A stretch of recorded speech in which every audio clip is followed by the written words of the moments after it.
Hey, it's Samson Folk here to do a mailbag episode. A bunch of questions from listeners, viewers wondering about the Raptors offseason. So far, I did one at the top of the offseason, kind of getting, I guess we're in the middle more or less now. And people have questions. And I have answers for some of these, good answers, more speculative answers for others, I suppose. So I hope you enjoy it. Let's get into it. There's a bunch of stuff in this one. So Evan Gualberto, Blake Murphy, and Charlie Bender all asked about how Otto Porter Jr. is going to be utilized on the Raptors, what that might look like. And so I'll take this opportunity to do kind of like a breakdown video on Otto Porter Jr. because I haven't done one for the channel yet. So there'll be some film, there'll be some talking points, some stats. Strap in. So among wings and forwards, Otto Porter Jr. has an argument as the best offensive rebounder at his position since he's been in the league. A handful of seasons above the 90th percentile in offensive rebounding rate, including last season. He's incredibly effective at being in motion as a screener, shooter, and hunting rebounding opportunities against smalls, spacing guys out to the three-point line and then pulling them under the basket once the shot goes up. Finishing at the rim is the same. Most of his seasons are around 70%, and his reads of the floor as a cutter are tremendous. This is a guy who sees space and knows when it's his job to fill it. As a shooter, he can screen and pop, screen and slip, hit off of pin downs, hit off of flares. The Raptors love running weave to slip their shooters open and to get their ball handlers downhill. Porter is comfortable in that. The Raptors love to use shooters as screeners and ghost them. He's also comfortable doing that. A career 40% three-point shooter. This is once the 3-and-D archetype was firmly established in the NBA, Porter was one of the sexiest names coming forward. And while he was still healthy and his body wasn't quitting on him in certain regards, he was so good at this with the Wizards. And so that's great. Last year, he dipped a little bit in his catch and shoot numbers. He was at around 36%. But from 2016 to 2020, he didn't hit at lower than 40%. And over that span, hit 43% of his catch and shoot jumpers.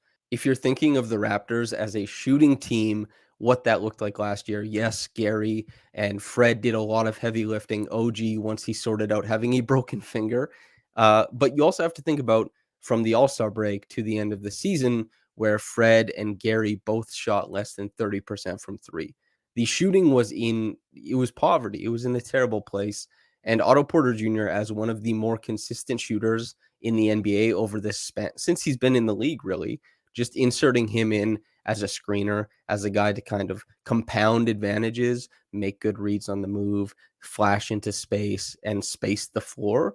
I think he's going to add so much there. He just enhances countless actions for the team and does it on high efficiency. And for a Raptors team that hunted more offensive rebounds last season because they lacked shooting prowess at many spots on the floor, having a guy who can keep his feet in both camps is the platonic ideal. He can screen for Fred, Pascal, Scottie, OG, and Gary. He can be positioned anywhere in said actions, which may free up more ball handling duties for, especially in the early season, OG Anunoby to try some things out because you don't have to position OG, the 40% three-point shooter, in the catch and shoot, right?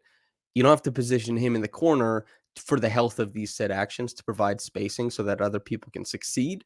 You can put him in these actions now because Otto Porter Jr. can do a similar effect on the defense as far as spacing goes. And Otto will just fit in like that. And he can do it with mostly starter lineups, and he can also do it in the transitional lineups. The big question might be in the lineups where the Raptors were playing no point guards, where Pascal was mostly on ball. Gary, he was in every once in a while, but you're looking at mostly wing/big lineups where the Raptors, that democratic rim protection that they went for last year, they were fantastic at it with those lineups. They throw a lot of bodies, a lot of length at guys, not very many attempts at the rim. And they got a lot of steals and a lot of blocks as well. And on the other side, they struggled immensely on offense, but that was buoyed by them grabbing about 40% of their own misses. Otto Porter Jr., as a shooter, as a really good offensive rebounder, and as a guy with size and length, projects to fit into those awkward, strange, but effective lineups really well too. And defensively, even though he's much more limited athletically now than he used to be, he's a big, long body on that end of the floor, which helps squeeze it, which complicates actions, crowds actions for the other team, even if he's not going to be stepping out on guys on switches like Pascal or Precious or OG or anything like that, despite being of a similar, I guess, size. He's a guy who moves well within the defense. I think he's been a smart defensive decision maker over the course of his career. Steal rates, block rates have always been high. He's always been opportunistic without erring too much on the side of gambling. And basically, if you don't overextend him as far as court coverage goes, which we'll see how Nick Nurse handles that, we'll see how Otto's body reacts to that.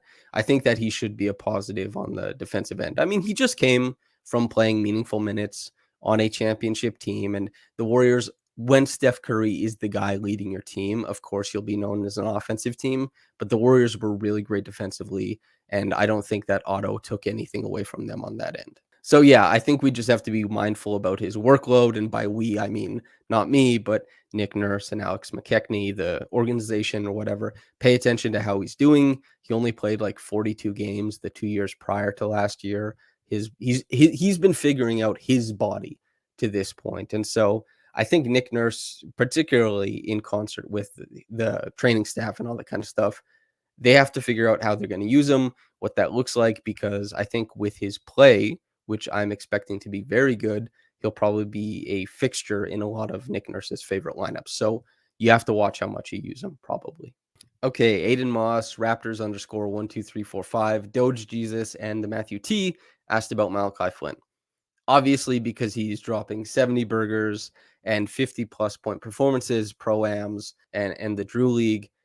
I think that we as a collective, well, fan bases in general, don't really pay attention to how many guys are putting up those numbers of points. It happens all the time. But once it enters your sphere and you're like, oh, this guy did it, and I know this guy and he's on my team, let me look for indicators that this means better play is coming forward. And I think Malachi Flynn, watching some of those highlights and stuff like that, I don't see any difference in play style between that, some of his better games at the NBA level, and when he was hitting shots in Summer League. That's what Malachi Flynn has mostly been doing in his best stretches at the NBA level. His NBA skills, when translating, are, I would say, average to above average guard defense, which is really important and somewhat underrated in the NBA, but also being able to shoot the ball. I happened last year to write this big piece about Malachi and how there was an opportunity to be seized before he got, before they put him in the starting lineup in the midst of all of that craziness when they had nobody healthy and they were just grasping at straws for who to come off the bench. And he played well. And a lot of that was due to Pascal Siakam creating a lot of open looks, playing off of that, and also Malachi, I think, pushing the ball in transition, making good decisions in the open floor.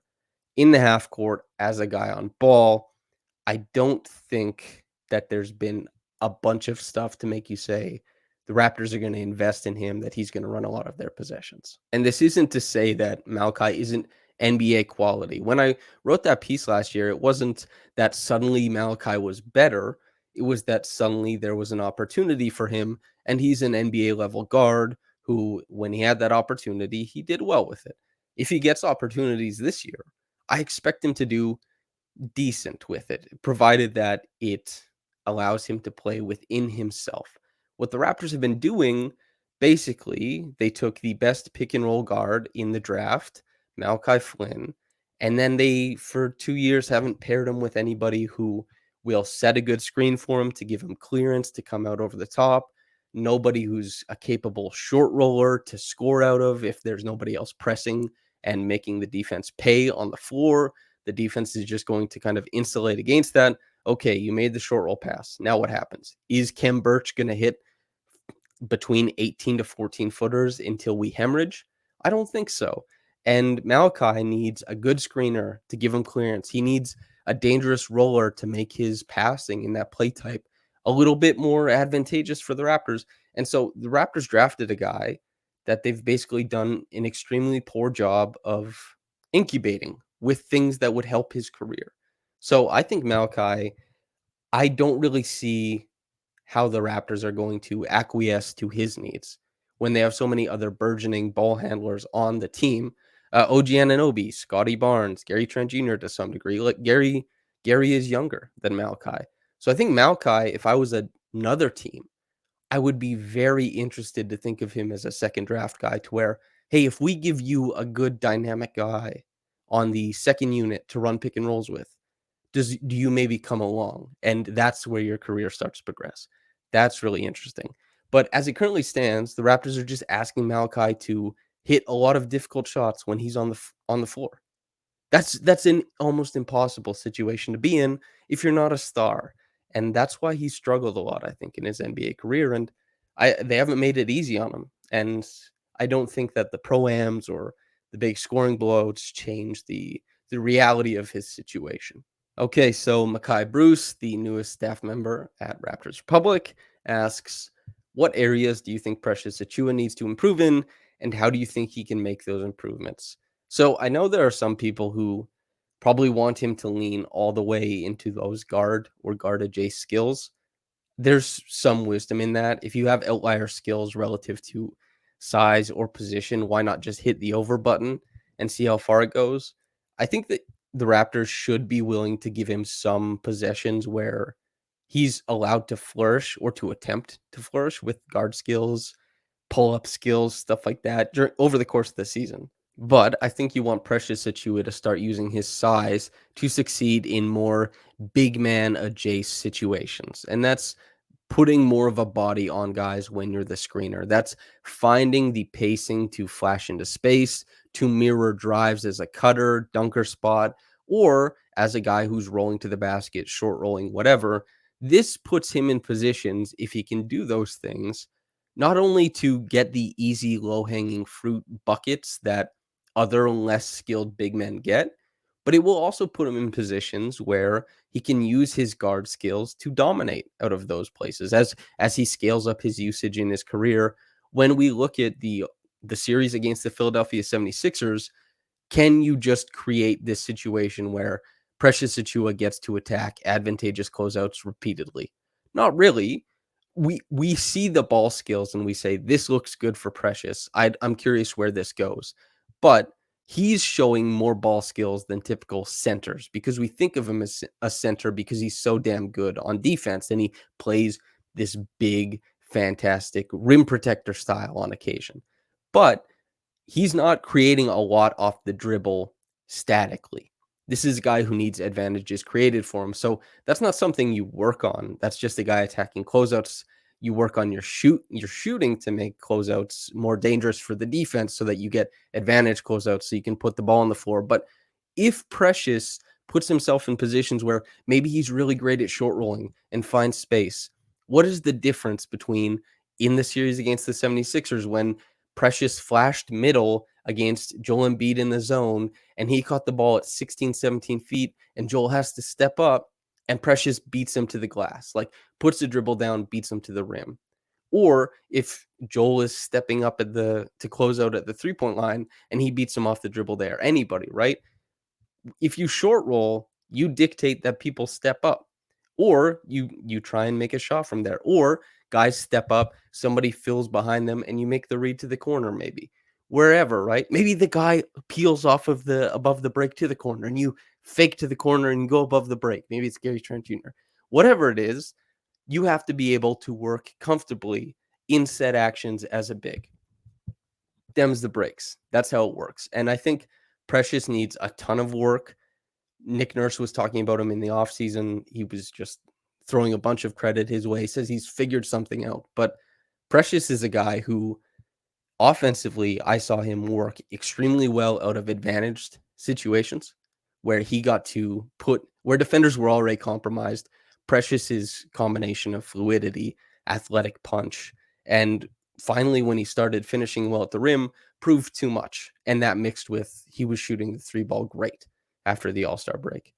That all made him very dangerous, but it wasn't static like wing create from the 45 extended like we've seen from Pascal and like we've seen from OG at a much worse rate, obviously. But that is the way that Nick Nurse has kind of allowed for progression. He's just like isolate for quite a few guys at this point. Maybe Precious gets some of those, but I think Precious as a roller, Precious working on his pacing, his hands, his ability to, we see this with DeAndre Ayton, Makai, you wrote a great piece about DeAndre Ayton. He's not coming to the Raptors, but the thought was nice. The best bigs prove that they're able to flash into space to provide support or be outright hubs like Embiid or Jokic, right? And Precious certainly what he looks like in 6 years or something, we'll see. But right now, if he wants to become a positive on offense, he has to start doing some of those low hanging fruit jobs that other bigs succeed at that will eventually make his outlier skills in other areas really, really pop. So I'm looking for more of the low hanging fruit big man stuff for him to work on. And added on to that, B-Ball Thinking asks, my related thought is, do you feel Precious basically maintains his end of season level of play? If he does, is he a most improved player consideration? Have you seen someone so asymmetric in their development? An example is figures out what are typically hard things before the easy things. And I think that so basically what I said to Kai, right, is that a lot of what Precious was doing well was because he was getting these advantageous closeouts, which he immediately will stop getting if he doesn't hit his three pointers, which means that it's very important for cold streaks to go to be able to short roll, to be able to get buckets as a lob threat, to be able to set good screens to clear guys so you can create 2-on-1 scenarios in the pick and roll, stuff like that. Provide those advantages that don't require, as you say, do the hard things before the easy things. Find the easy things. I think that if Precious doesn't hit three pointers, he probably won't be able to keep up the same level of offense. But I think Precious will hit above 34% from three and that he'll draw closeouts and that'll be good. And defensively, I think he's going to get even better. I would not be surprised if Precious is the best defender on the Raptors next year. He's incredible on that end. He blows my mind. If anybody, new watcher, new listener, just probably type in Precious Achiuwa superstar or Precious Achiuwa defensive superstar. I did a deep dive on his defense back in January, and all the reasons for why he's so incredible should come up, and that just became more and more proven over the course of the year. So I expect Precious to, I think, maintain his level of play mostly. I'm excited to see what types of steps he makes on offense, especially because he views himself as probably less of a big than most people do. But the way the Raptors play, it both pigeonholes him as a big in some respects because he's not going to be as good on the ball as guys like Scottie or Pascal or Fred. But also it's a scheme that allows him to bring the ball up on occasion and is a little bit more fluid in the way that they switch and stuff like that. So we'll see. And yeah, asymmetrical. He's definitely a very, very interesting guy that he's only doing the hard things. Have I seen someone so asymmetrical in their development? Yeah, I'm not really sure. Precious Achiuwa is singular to me to kind of to analyze. I haven't seen a player like him before. Esfandiar Berahani asks, what is your favorite archetype to watch, or which do you tend to watch the most?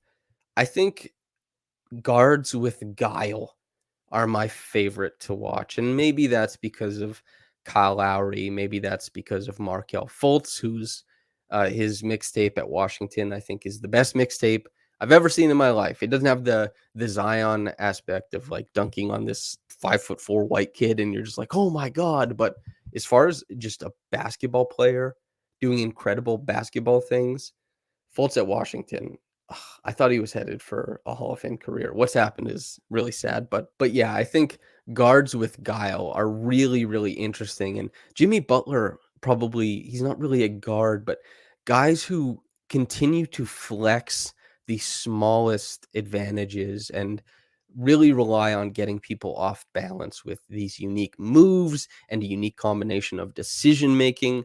It's fantastical to watch guys like Kyle Lowry or Fultz or Jimmy Butler kind of weak. And Pascal Siakam actually qualifies as a player like this, especially last season, because teams were playing pack line defense on him and the Raptors didn't have any shooting and they saw a lot of zone and Pascal was still being handed the ball. And it's like, hey, score the basketball. And if you're not going to shoot a three, if you're not going to hit a jumper from 18 feet, how are you going to get to the bucket when there's so many people standing in your way? And the answer for, Jimmy, for Pascal, for Kyle, for so many Fultz is to be incredibly creative in how you manipulate your initial defender and offset the waiting defenders, and how they go about doing that and being slinky on their way to the basket, the incredible amount of shot making, push shots, layups, funky release points that come. Those are always my favorite players to watch, I think, because it comes off as so inventive, when I think a lot of the times we assume that guys who get to the rim are the guys who punch. Like there's a dunk. And Jimmy Butler doesn't dunk that much. And Kyle Lowry only ever dunked at the All-Star game. And Villanova and Pascal, while he does dunk, typically the way defenses play him, he has to pick up his dribble to protect it way earlier because of how much defensive attention he's getting. And he has to make these little floaters and little pop shots and stuff like that. And Fultz, the same thing. Just very inventive finishers, probably. And being inventive on the way to the bucket are my favorite people to watch. I know that's not really an archetype, but that's my answer. HJ the 4 and Sergio are wondering about the lack of pick and roll from the Raptors. Okay, so basically Fred is the only guy who's running a lot of pick and roll during last regular season. Once the Raptors kind of saw what Pascal was doing, Nick Nurse saw what Pascal was doing, we saw his pick and roll possessions kind of go up as the season went on, and he ran twice as much pick and roll in the playoffs as he did during the regular season. It was around 12.4% of his possessions were pick and roll in the regular season, and it was up to 25% in the playoffs. And the efficiency was definitely there. I think that that's something that Nick Nurse, years, honestly, I've been covering the team for years. For years, I've asked him, I've asked why not give Pascal more screen help? Why not let Pascal, instead of just dictating like, hey, go ISO, beat guys, beat the second level of defense, just the biggest weight in the world. Pascal had more isolations than anybody else in the NBA last year. Luka had 799. Pascal had 803. Insane. And so why not give a guy a little bit more screen help, especially a guy who's such a terror heading downhill? Let him beat his initial guy, you know? I've always wondered why they don't run more pick and roll. And OG has had quite a few games last season. I know the isolation numbers are really bad for OG. A lot of people started paying attention to that, and correctly. But I think that OG, an empty side pick and roll or something like that, we saw a lot of it. January 15th, awesome game against the Bucks. So much attention went to Pascal's way and Fred's way that the Raptors, honestly, they started running empty side pick and roll for OG. And I thought that the results, I think he shot 9 of 23 that game. They weren't amazing, but it was enough to sustain the offense. I'd like to see OG, especially, he's such a truck. He's such a truck going downhill. I'd be interested. And he makes great decisions passing on the move, for the record.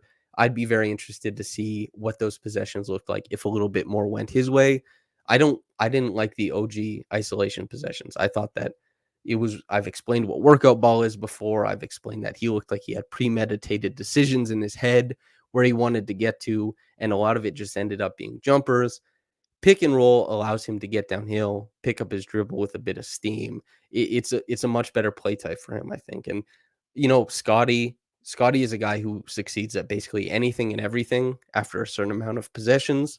His pick and roll usage, I hope, goes up, because I'm just imagining a guy like that getting to a spot where the pop shot is there, but so is the lob.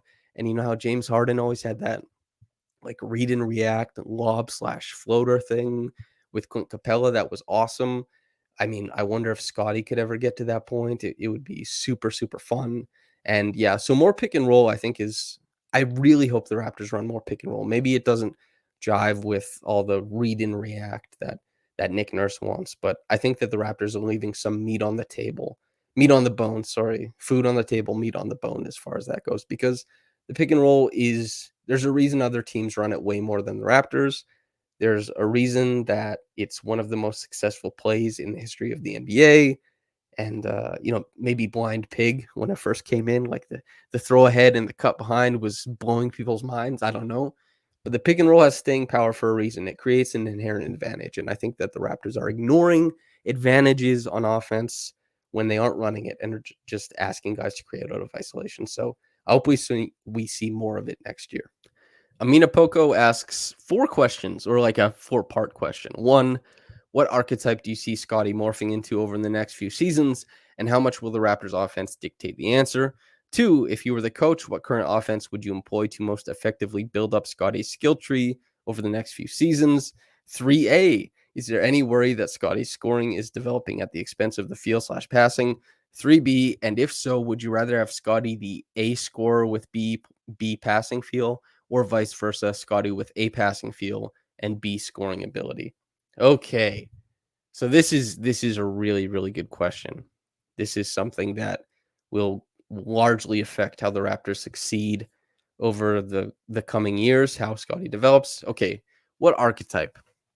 I talked about this with Ben Pfeiffer. We did like 45 minutes on Scottie and what he might grow into, and we were taking stabs at it in the dark, but what I came the closest vision of it, and it's still foggy, is that this is a guy who's getting buckets in isolation. This was also the takeaway from my big piece on him when I went through all of his possessions. But a guy who's getting buckets in isolation while also simultaneously being a DHO hub, presumably in the future a post up hub.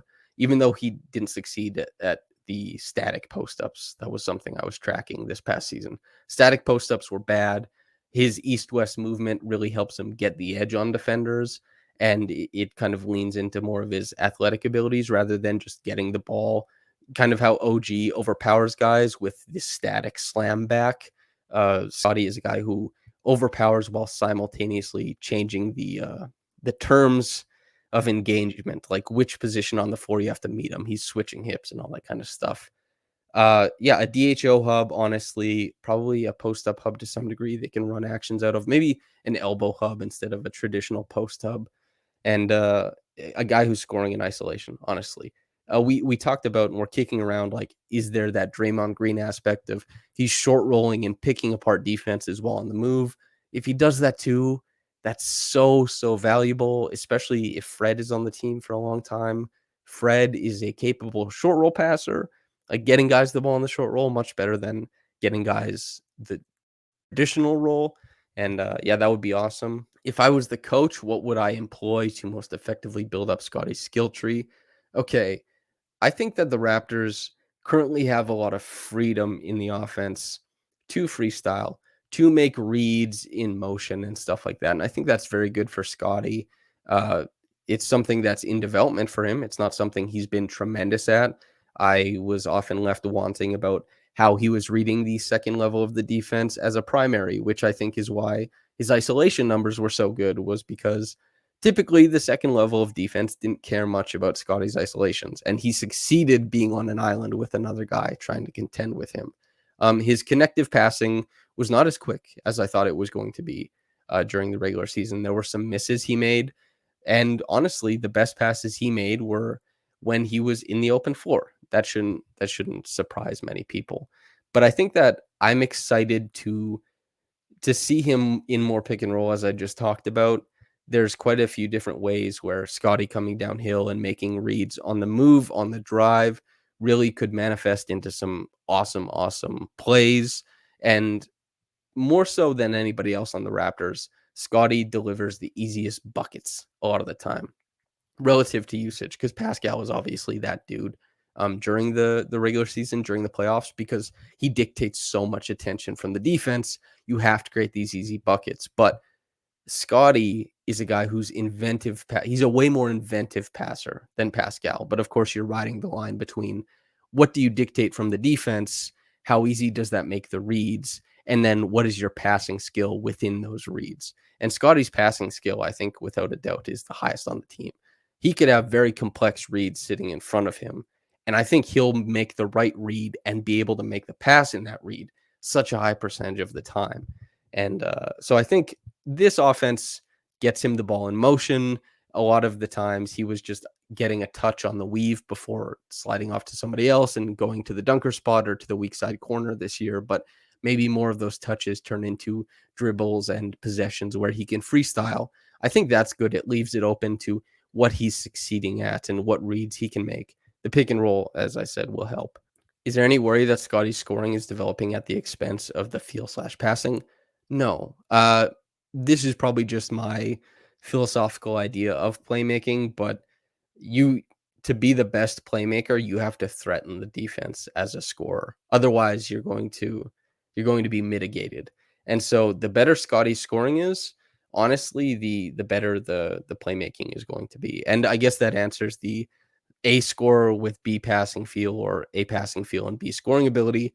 I'd rather have A scorer with B passing feel because Jason Tatum we saw the limitations of his passing, of course, in the finals, but we also saw as the Celtics got to the finals that Jason Tatum, despite having lower passing feel, is such an overwhelming presence on ball that he cripples defenses even if he doesn't make the best passing read. He cripples defenses. He dictates so much attention. Pascal is similar. Pascal's a much better passer than Tatum, of course, but Pascal is a guy whose passing feel for his vision, all that kind of stuff, isn't the best in the world, but he still creates so many opportunities because teams just have to throw so much attention his way. So I'd rather have A scorer with B passing feel, I think. Really great question. I've been thinking about it, I guess, for a little while, and this was a messy answer, but I hope that there's some wisdom in it. Richard Earl asks, what type of excuse will Nick Nurse use when he overplays Fred and Pascal this year? Winning, honestly. Many people, myself included, were kind of, furrowing brows at the way that he used guys this year. Pascal obviously did not break down. What whatever whatever Pascal is doing for his conditioning, oh my, he might be the most well-conditioned athlete in the NBA based on what was asked of him this year. And his body didn't falter. Incredible. But Fred's did. And maybe it's a bit too big of a jump to say that it's a direct correlation between how many minutes Fred played and where his knee was at the end of the season and where it might be going forward. But, it's anytime you ask Nick Nurse, it's about wins. It's not about development. It's not about, oh, yeah, we're just trying to get these guys here. It's just they want to win games. So what would his excuse be? His excuse would be, I want to win games. And honestly, Nick Nurse, his coaching philosophy and his unwillingness to play the guys lower on the rung this past season, the Raptors did win more games because of it. Was it an N negative because of where Fred was? I guess possibly, but that would be his excuse for sure. Caitlin Cooper asks, what book best represents what you project to be the story arc for the Raptors next season? And who are some of your favorite NBA writers? Okay, so the NBA writers question is the one I'll start with. And I'm maybe not so good at this. As I've started to work more in the industry, I've taken in much less NBA content. Like I used to listen to every Zach Lowe podcast that came out, and I haven't listened to a Zach Lowe podcast in like a year, for example. And that doesn't mean that Zach Lowe isn't good. It's just I'm doing so much work in this industry that I'm not paying as much attention probably to as much work that's coming out of it. But Tyler Ricky Tynes, I think writes incredible features. It's very clear the way he's able to connect with the athletes and the people he's writing about really has a profound effect on his pieces. They're awesome. Caitlin, I know you didn't ask for me to say this, but um, as far as I know, for people covering teams, I don't think there's anybody anywhere that when they cover a team can as precisely describe why they succeed and why they don't and properly name and format like, hey, this is what's happening on a basketball court. And that goes from micro skills to play calling, all that kind of stuff. Your grasp on the Pacers, I think, is unparalleled. I certainly don't do it that well for the Raptors. I haven't seen anybody else do it that well for a bunch of other places. Dan Devine, I think, is super, super fun as well at the Ringer. He's so creative and has such an interesting verve in the way that he covers the league is awesome. PD Webb also, although he's not really an NBA writer, but anytime he writes something, I think that he's doing things his own way and he gives you so much to chew on. And I talked about this when I was talking with Kenny Beecham, is that I don't care about predictive writing much. I really like reading descriptive writing. And maybe that's why, Tyler Tynes is like such a good, he's writing the description of this person's day-to-day life and all this kind of stuff. But being able to describe what has happened accurately is the most important part of the job, because predictive stuff, whatever, but PD is somebody who, when he writes something, he explains it to the fullest extent as he understands it. Maybe it's wrong, maybe it's right. As far as I know, everything that I know about basketball, he's right a lot of the time, and the way that he views it is quite novel. And I think that that's very valuable. Even if outcomes change and outcomes are based on a bunch of different things, I think being able to show your work is awesome. And if you're doing analysis, and there's so much analysis out there because so many people don't have access, and access to players is different now because of social media, and so many people can see what a player is like without ever asking them a question. And so many people who cover teams don't get the same access to players now, the pandemic especially, that they used to get, that changes the relationship of how they write about guys. So analysis is a big thing. And if you're going to do analysis instead of like doing beat work and writing stories about players, show your work, man. And PD is one of the best at showing his work. And then there's a whole bunch of writers who I think do a very good job of humanizing these athletes, because a lot of writers, and there's a history of writers, sports writers, who do a very bad job of humanizing these athletes. And especially as analytics and more numbers come into it, and the way that we view these players, I love analytics for what it's worth. Like, a stat page is very fun to look at for me, not as fun as film. I go film and then I look at stats. I know some people, it's the inverse, they do their queries and stuff like that. But being able to humanize the people you write about, and to tell their stories as a person, rather than your ideal version of like, this is this player, they do this, this is the statistical outcome. Humanizing work, I think, is really, really important. And then, okay, which book best represents what you project to be the story arc for the Raptors next season? I Dune Messiah, maybe. When I think about the hubris of doing things your own way, you have to have a hubris. You have to think it's right. And Dune Messiah is as much about hubris as many other things that I've read, and knowing that your answer is probably wrong, and knowing that the real answer is really scary. And I think that the Raptors, the way they're choosing to do team building to kind of shun ball skills and stuff like that, is maybe the golden path. Like, ball skills are the golden path, right? Length isn't the golden path. And eventually they can amass power. Maybe the Raptors will be this extremely imposing regular season team, but if things dry up in the playoffs because they don't have enough ball skills or creation, maybe that is the golden path that they're not able to kind of put themselves the way of, and they're not going to go that way. I don't really know. And maybe the Raptors are seeking out every avenue they can think of in this version. Like, they want to find a different way.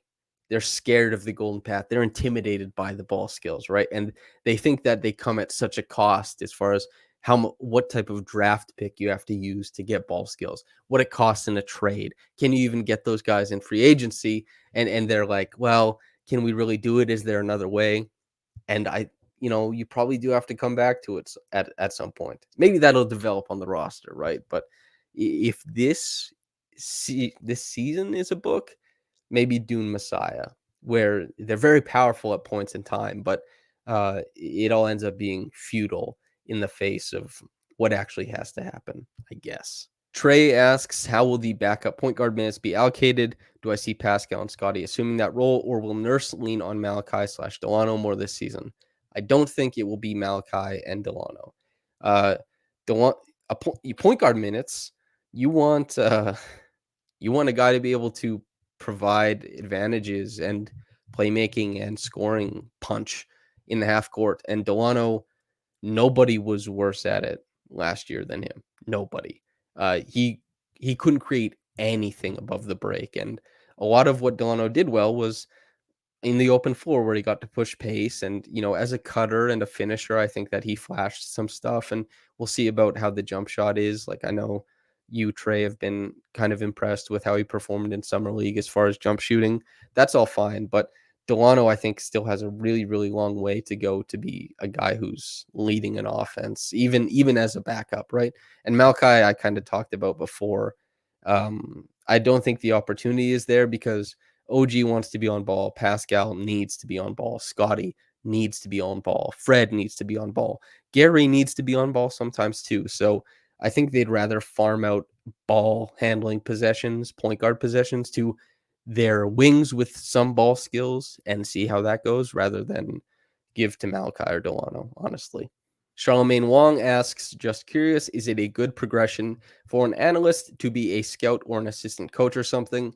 Are you interested in becoming a staff on the Raptors team? Please don't mind me. I'm always curious about other industries' career paths. Okay, so first thing, uh, I don't know nearly enough about basketball to to be on the Raptors staff. I don't think I know. There's basically two people I know who write about basketball who I think could be on an NBA bench or anywhere close to that. And presumably, if a beat reporter or anybody like that is kind of posturing as if they have like all these opportunities or something like that, I think they're probably aggrandizing the position they have ahead of them. Like maybe it's tough to be an NBA decision maker. And NBA beat writers are very, well, analysts, in public analysts, beat writers, stuff like that. You're public facing. Your work is so digestible, and it's also, you know more about the team and you know more about all these situations than most people, but that doesn't mean that you know more than, like, the gap between people who work in basketball and the people who write about basketball sometimes can be staggering. And I like to think I'm a pretty good analyst, and that doesn't mean I'm missing things. It's just like Gibson Piper, half court hoops. This is a guy who can break down playbooks and stuff like that. This is a guy who, if you looked at what he wrote down as meaningful changes after the Boston and Golden State finals, the things he was seeing, the changes he saw that the teams were making, no analyst, none, covering these teams would come close.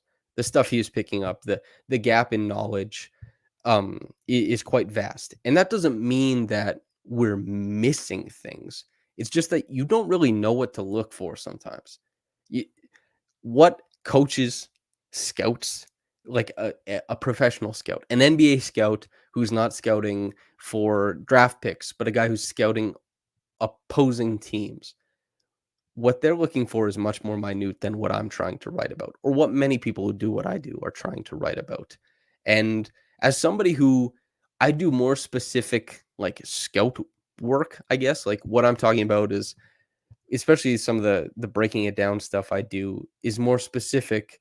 People aren't super interested in that. It's alienating, I think, a little bit too. Not everybody wants to engage with it. When you're writing and communicating basketball, I saw Daniel Kaluuya in an interview talk about special simple, which is being able to describe simple concepts in a special way, or special concepts in a simple way, and then meeting those two in the middle, that it's understood and you're communicating what's happening. That is what a writer is trying to do. Special simple. A coach is not trying to do special simple. A scout is not trying to do special simple. They're trying to be complex and very, very thorough in writing out these reports, like and they also have to be more mindful about being predictive. As somebody who's an analyst like myself, is I like to be able to watch a game and tell you what happened. But if you want me to be predicting what happens between these two teams, how things manifest, the machinations of the ongoing game, all the different matchups and stuff like that, that's what coaches have to do. That's what, NBA scouts have to do. And that's tough. So all that to say, it would be incredible for somebody who does what I do to end up on an NBA bench. My God, that would be extremely impressive. Christian Coloco Enjoyer asks, stylistically/tactically, what do you think is the most important thing for the Raptors to do differently next season to have success? Okay, so I would like to see them mix in drop with Scottie as the drop guy, Pascal is the drop guy, and Precious is the drop guy a little bit more next season, just to kind of throw a wrench into how offenses want to attack them and to let particularly Fred chase over the top and see how that goes. Just to see a little bit of diversity defensively and yeah, and offensively, more pick and roll. For the love of God. Yes, I've already talked about that ad nauseum. The man they call Mac asks if Nick Nurse were to create a band out of the projected starting five, which player would have what position, lead singer, bass, drums, etc., and why? Okay, I guess Gary Trent Jr. first of all would be the freestyler. Like he would be guitar, electric guitar, prone to solo, all that kind of stuff. He had really great isolation stats this year, let's say. Well, not let's say, that's true. Uh Drums, setting the bass line, like, the back drum would be Fred because he has the ball the most and he establishes the ground. I guess Pascal was the most Pascal was the guy you noticed the most, so he would be the lead singer. I guess OG on like bass guitar because he's also because of how they structure him in the offense. He's a guy who, and you can have a bass guitar solo, which uh, Scott Pilgrim versus the World. There's a really good bass guitar battle as far as that goes. But OG soloed at times, but is mostly now being used as kind of an instrument of the offense and helping other players find spacing and stuff like that and being helpful where he's positioned. So I think that works. And Scottie, man, Scottie is tough. Scottie, I think, would be a guy who has like the harmonica hanging off of this contraption. He has like a guitar, he has like a drum kit that he plays live, and he's doing all these things at once, I guess. That's probably not a great answer, but yeah, that's my answer. Malong asks why the Raptors cut Armoni Brooks. Okay, so his contract, this is per Blake Murphy. His contract had a guarantee. The guarantee of his contract was going up on August 1st, so he got cut before then, so that they didn't lose more money on that decision, right? And I guess they felt more comfortable doing so because they must like the guys, be it Juancho or Delton or whoever else they're bringing in for camp. Well, Delton isn't a camp battle, I suppose, but the guys they're bringing in for camp battles, they must feel pretty good about. And Armoni, as much as I liked a lot of what he did last year, and it looked like he had the potential to do more, especially since his 3-point shooting had been much better in other places. The fact that he shot 28% from three on a team that was desperately looking for guys to space the floor, and he didn't step into that role, that probably really affected how they viewed him going forward. And as far as a guy who's going to handle the rock and make decisions with the ball in hand, I don't think he delivered on anything as far as that goes. So they're probably looking at him mostly as a shooter and a defender. And, there were some good things he did on defense, but I don't think he held up his end of the bargain on either side to make them, I guess, not worry about saving money, which is unfortunate. You wish a guy could come in and do the camp battle and everything, but we'll see where his career goes from here. This My New Era asks, is there hope for a pathway for Gary Trent Jr. becoming a more sturdy defender and consistently accessing a high level of scoring as a Raptor long-term at all? Like, his clutch stats and advanced numbers in that category are just so intriguing. No one but Fred has that. Yeah, this is really, really interesting because Gary is a guy who's working at a deficit athletically to basically everyone he defends and everyone he tries to score on. That's why a lot of the ways you see him score is because he's so good. His pickup point off the dribble is really great in relation to how he's shooting the ball. Like he's really great at manipulating with the ball, being a live dribble, and then using his steps in sequence with where he's picking the ball up to create separation and then being balanced in that separation. His pull-up stuff was awesome this year. Defensively, you aren't the manipulator defensively. You are the guy who has to respond. And if your foot speed is slower and you're not as bursty, you don't get to set the tone or be like clever about it on ball. Off ball, you can be a lot more clever as far as like route efficiency and the paths you take to zones and stuff like that. But on ball, Gary is a guy who will probably get beat a lot over the course of his career. And I that's offset quite a bit by his ability to pick guys. He's awesome. I in the NBA, I don't think I saw a guy who was better at stealing on ball, ripping guys without fouling over the course of the season. He probably was the best in the league. Like Fred is a dig down king, but Fred typically isn't just grabbing the ball out of guys' hands right in front of them. Maybe he'll pick a dribble, but yeah, Gary adds that element, and he's also there are companies that track this stuff, but as far as gambles that led to great opportunities for the offense, Gary gambled a lot, and the Raptors paid for his gamble. Sometimes it paid off. He got steals, but he was one of the league leaders in costing his team points because he's gambling on a play, particularly in the passing lane or something like that, right? So that affects it. His defense, I don't know how much better it gets on ball. Off ball, it could certainly stand to get much better. Decision making comes along, the way you read the floor comes along.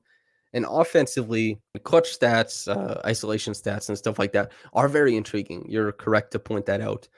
But you're looking at a guy who basically his path to improvement is to shoot the ball better. And you look at the difficulty of the shots he takes and that he's already hitting such a high percentage of those shots relative to how other people shoot on those shots, even like some of the best shooters in the league. How much higher can he go? Right. This is what I talked about with Zarar before the start of last season. The feast or famine thing with him is that he takes tough shots and he doesn't get to the rim. He doesn't get any easy shots. So there has to be significant craft added to getting to the free throw line, getting guys off their feet, getting the easy looks at the line, drawing fouls and stuff like that, or more manipulation off the dribble to where he can get steps on guys. But even then, finishing at the rim, getting to the rim are both so poor relative to other guys who have the ball as much as he does that you wonder how he projects and how he keeps on improving on offense outside of just shooting the ball better. And he's already a great shooter. That's what makes it really tough. I definitely won't turn my nose up at the idea of him becoming one of the best shooters in the NBA. He's had stretches where he was. All it has to do is just kind of stagnate, and that's, the stretch, or stabilize, I should say. And then the stretch is the shooter, and the shooter's not having a stretch. It's just he's that level of shooter. He's shown he can get there. Will it stay? I'd say probably not, but I wouldn't rule it out. HJ the 4 and Charlie Bender are wondering about the starting five, with some ponderings about who fits best and where Gary Trent Jr. fits into the future. So I would expect probably Precious to come off of the bench to start the season. That would be my expectation. The Pascal / OG at / Scottie at the 5. Depending on matchup, they'll assume different roles in the defense, but they're all pretty switchable, especially Pascal and OG to some degree. If Scottie keeps on improving in his on-ball and off-ball stuff, then they all become more switchable. But yeah, I'd expect Gary in the starting lineup to start. He's such a wonderful, like, his shooting adds a lot to the offense, and I think it's very important. And he's also a guy who his catch and shoot stuff is important to his game. He's not just a creator for himself off the dribble, these incredibly difficult shots, but he's a guy who he needs to be next to good players so that he gets more opportunities to flash his jumper. And that comes way more with the starting lineup than it would if he was just a gunner coming off of the bench in a 6-man role. There's, as much as Gary Trent Jr. might profile in some people's minds as like maybe he'll end up scoring 25 per game or something like that, he still needs guys to give him the ball in advantageous positions a lot. It's not like he's taking everything from scratch. Although he did do very well at that last year, he still has a bunch of other stuff going on. And Precious, I think, offensively was a bad player last year. I think there's so many interesting things going on with his offense that we'll see. Maybe he is a good offensive player by next year, but he's a guy who his offense has come and gone in some ways and is dependent on certain things happening on the floor, that if you feel like you can make those things happen, then he gets more playing time. If you feel like he has to play this certain defensive matchup, then he gets more playing time and that kind of stuff. And it wouldn't surprise me, the way that Precious has been improving, that he comes in and takes it at some point, especially if the 3-point shot is real, right? If Precious is a guy who's hitting above the break threes, it changes the complexion of how other teams have to guard him, and that changes the spacing for the guys on ball like Scottie and Pascal, who aren't typically great pull-up shooters, especially from downtown. So that stuff happening could change how all this shakes out. But as it currently stands, I think that it's GTJ in the starting lineup and Precious off the bench, which Precious could start on some teams. It's cool to have a player projected to be that good as the sixth man. Nanobot001 asks, who will play more games this year, OG or Fred? I'm going to go OG. OG, I haven't noticed in any of his injuries the load aspect, right? Like he hurts his right hip, now his left knee is hurt. I haven't seen anything like that. None of them seem to be related. And so much of what he's been injured with is just terrible luck. He broke his finger, played with it for what, like 2 months, and then got it work, and then started playing on it again, and then got it looked after, and then came back and all that kind of stuff. But he gets poked in the eye. He got appendicitis. A lot of the missed games over his career have just been this stupid, dumb luck. He missed games because he got poked in the eye twice. And is there some chaos to the way that he has his body on the floor? At some point, you have to say the correlation isn't what types of injuries. It's just that this guy puts his body in trouble and has these responses to it. I think you can at some point. I'm not willing to say that yet. I'm thinking he's going to have a healthy year. And Fred maybe will be load managed to some degree this year as well, just to make sure that that knee's all right. So I'm going to say OG as far as that goes. Virtual fan in Jurassic Park asks, where is OG Anunoby? Is he okay? I don't know where he is, but I'm sure he's okay.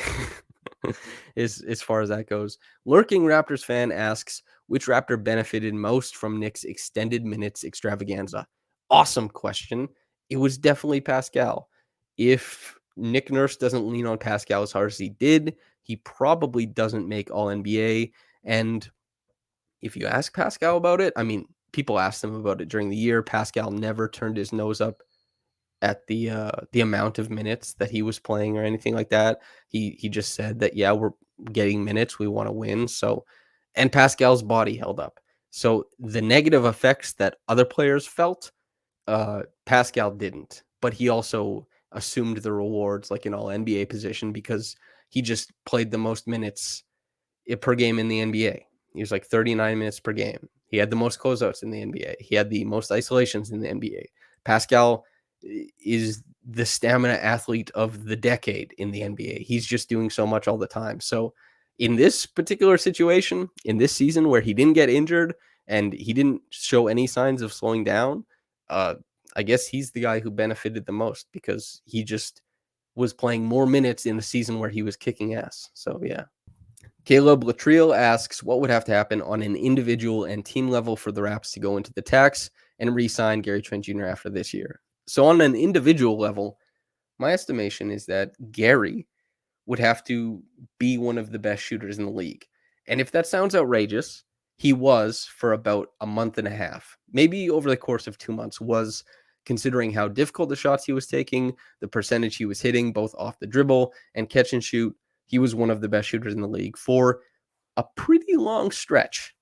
If that pays off, if that's the outcome for his career, and we're seeing a guy who's just shooting the hell out of the ball off the bounce, off the catch, wherever, then the price tag is going up, like way up for him too, especially since he has a very visceral style of defense where it's very easy to notice the good plays he makes. And he pops as a defender more so than I think the defense values his presence probably. And that's not to say he's a bad defender.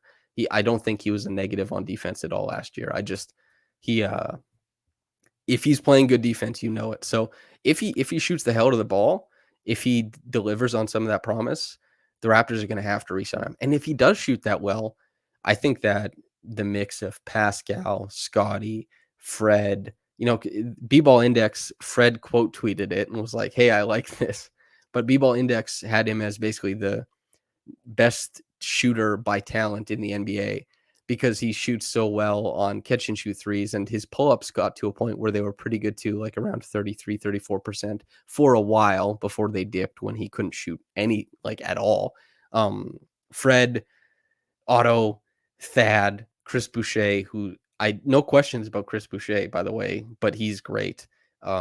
Pascal, OG, like if everybody brings their A game next year, the Raptors could be such a funky team, and there's going to be a lot of talent and a lot of creation on that team.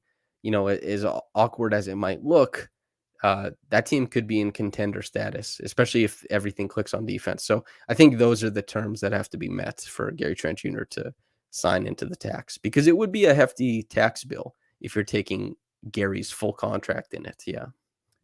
Armchair Hoops asks if Pascal is able to work on bringing those above the break 3-point numbers up, especially on pull-ups. How far do you think that lifts him as a player when comparing him to the rest of the league?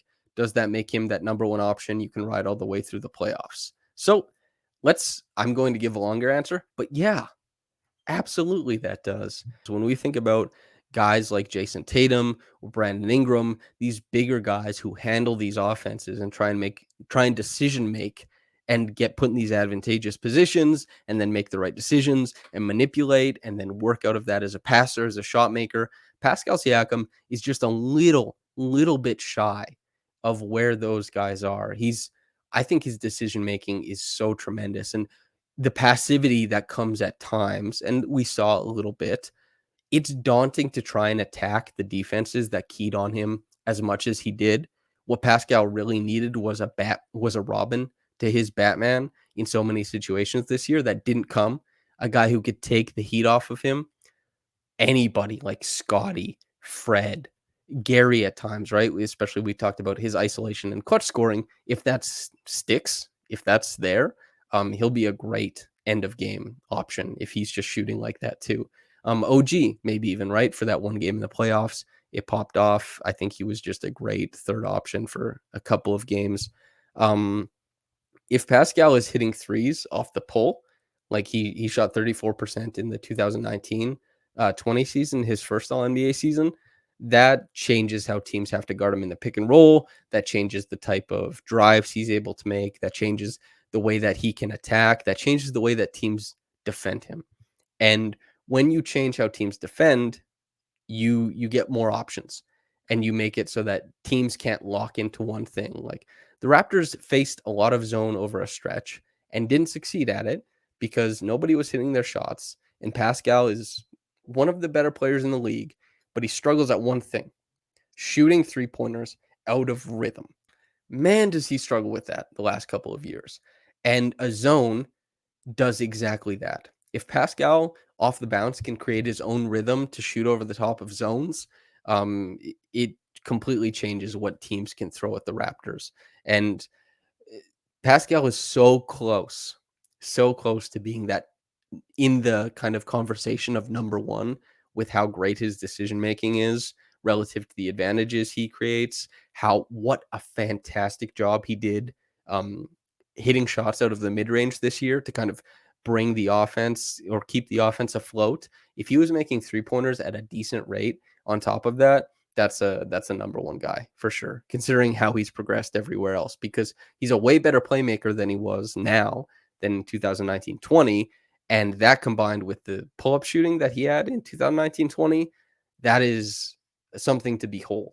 It just advantages compound in the NBA. The more advantages you create, the better things get. Trae Young being this unbelievable offensive engine is exactly that thing. When you can shoot, make great passes, get downhill, and you're not missing any of those. If Pascal had all three of those things going, he'd be able to make better decisions. He'd be able to create easier baskets, and he'd be able to have another response to certain types of defenses. So yeah, he would be that dude if that came along. Vision 6'9" and a tiny guard asks, every year 1 to 3 teams defy predictions for the better or worse. Who are the likely candidates next season? I.e., who are the Phoenix Suns of 2 years ago? You want me to pick the 8th seed that will go to the finals?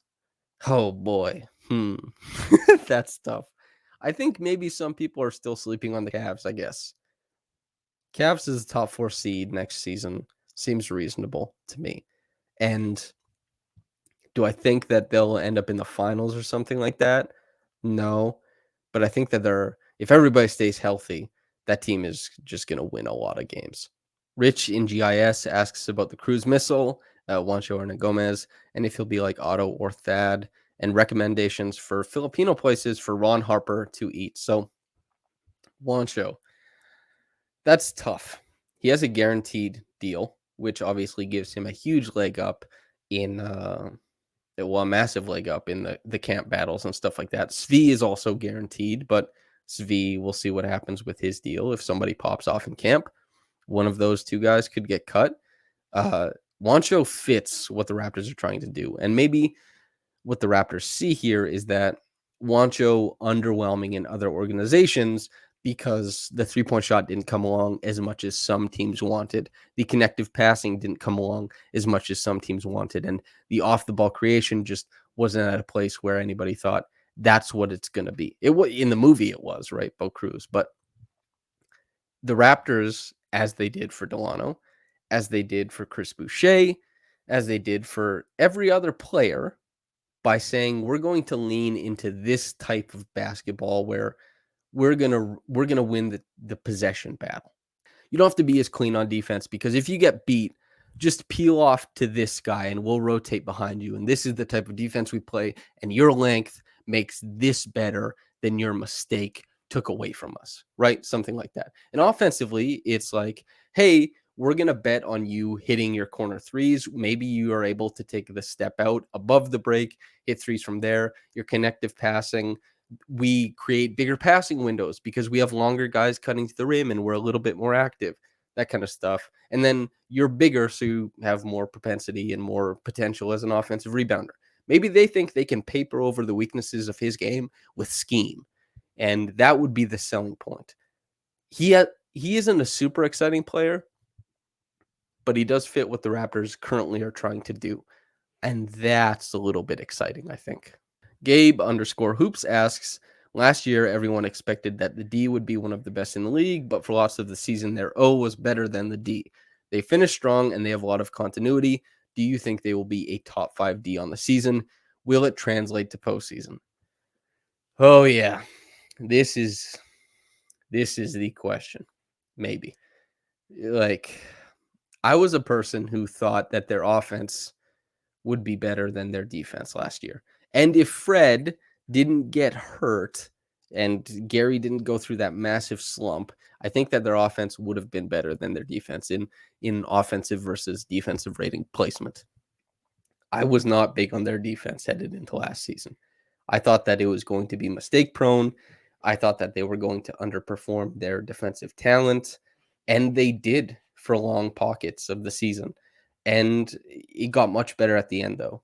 But then in the playoffs, they gave up two of the largest, offensive rating games in playoff history to the Philadelphia 76ers. Is that because Joel Embiid posed too big a problem for them to solve? And then everything kind of buckled from there. And especially Tyrese Maxey having these incredible games off of that. Maybe. And then James Harden, even though James Harden last year wasn't what he used to be as far as a shot maker and a guy who creates for others, he's still all NBA level and he can still cripple a defense. So they were looking at a team that really had a lot of talent, but also the Raptors, the weak link idea, right, on defense is that you can't have a weak link. And the 76ers kept finding weak links, and it often looked like an injured Fred VanVleet or Gary Trent Jr. mostly at the point of attack. That is something that the Raptors will always have to worry about. And the physical toll of their defense over the course of the regular season, I expect lapses. I hope that I hope that their offense is better next year to cover up for it more often. But a top 5 throughout the whole season, I think is a big ask. Will it translate to the postseason? Better than last year, I think. But I don't know if it'll be as potent because you can create these stopping points where superstars kind of bend and break your defense that in the regular season teams don't pay attention that often. They'll pay attention in the postseason.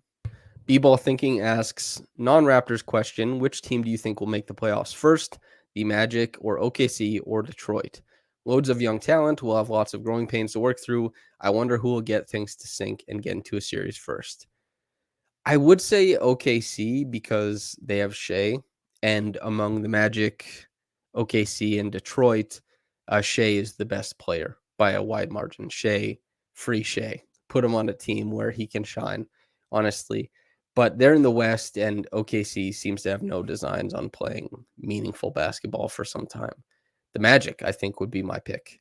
Detroit will be in the playoffs eventually too. I think the combination of Duran, Ivy, and Cade, along with like Sadiq Bey. Bagley will probably be interesting in Detroit once again. All that kind of stuff is fun. Killian Hayes, please turn your career around, man. You got to start doing more. I'd pick the Magic though. Franz Wagner, not to get into the Franz versus Scottie talk, but Franz is awesome. I wrote about him back in 2021, actually, and I was just so impressed by how he moved on the court with and without the ball. He's super dynamic. He's awesome. Wendell Carter Jr. is awesome. Fultz is awesome. Paolo Banchero looks incredibly imposing, not just for the college players he played against, but for the NBA players he will play against. He looked awesome, rapid with his combos and stuff like that too. That team looks like it's going to do something. I wouldn't be surprised if they kind of sneak in this year, actually. And Suggs, I hope something comes around as far as the finishing at the rim or the 3-point shooting, because he just needs like a swing skill, and then everything starts to make sense for his game. So yeah, I would go Magic for sure. Cat and Bird asks, Steph Curry is very obviously the legless of the NBA, an elite archer, and when you consider the absurd depth perception and trajectory mapping and hand-eye coordination, who is the Aragorn, Boromir, Gimli, Gandalf the Grey, the White, Galadriel, Gollum? Okay, this is an awesome question. Very good. I would go with Giannis as Aragorn. He's he's a Greek myth, right? Like you have to make that line. But if you're going to do other types of mythology, other types of an allegorical comparison, Aragorn is a really good one because Aragorn loves his woman, and that's a big part of his story. Giannis loves his woman. That's a big part of his story, and they're both just so good at what they do. The classic idea of a good man, I think they both have a lot of the traits that are often portrayed as a good man in media and in books and all that kind of stuff, literature, I should say. So I think Giannis as Aragorn, and both are so good at what they do. So yeah, Gandalf the Grey and White, I'll combine them into LeBron, just because he's a seminal figure in the NBA, the same way that Gandalf is sent by Ea to influence Middle Earth and all that kind of stuff. And because LeBron in his career has done the renaissance, the rebirth, the renewal by going to different places and winning, succeeding. And because when we think of Gandalf, we think of him kind of picking hobbits out of places and taking them to get the bag. And LeBron kind of plucks role players and takes them around with him as well. So I guess that would be my answer for Gandalf, Gray / White. Boromir, I guess I would go with I'd go with KD because they're both renowned for their skills, but maybe undeservedly known for a betrayal. Maybe. I think that one would be as close as I could get there. You can approach it from a lot of different ideas to make comparisons, of course. Galadriel is really tough, but I guess Dame Lillard, maybe, because Galadriel resists the power of the ring and like ring chasing, maybe, for Dame Lillard, and they both decide to get it out the mud instead. Loyalty, I guess. She's tough. Dame is probably an unsatisfactory answer, but yeah, that would be my answer for that. And then Pat Bev seems like Gollum to me, just because of his antagonistic behavior towards so many people seems to spur them on to greater accomplishments, I guess. So that would be my answer for that. I guess that would be my final answer for the mailbag as well. So if you're just kicking around like an hour and a half into this, thank you for tuning in. I really do appreciate it. When I first started out doing these, it's hard to get people to care about what you say when you're new on the scene and they don't have like this. They can't look at a background of your opinions and say, oh, this guy knows what he's talking about. But I've gotten to a point where so many people ask questions, and I really appreciate that you people listen and you value what I say. So thanks for tuning in. That's it though. Y'all be easy. I'll see you.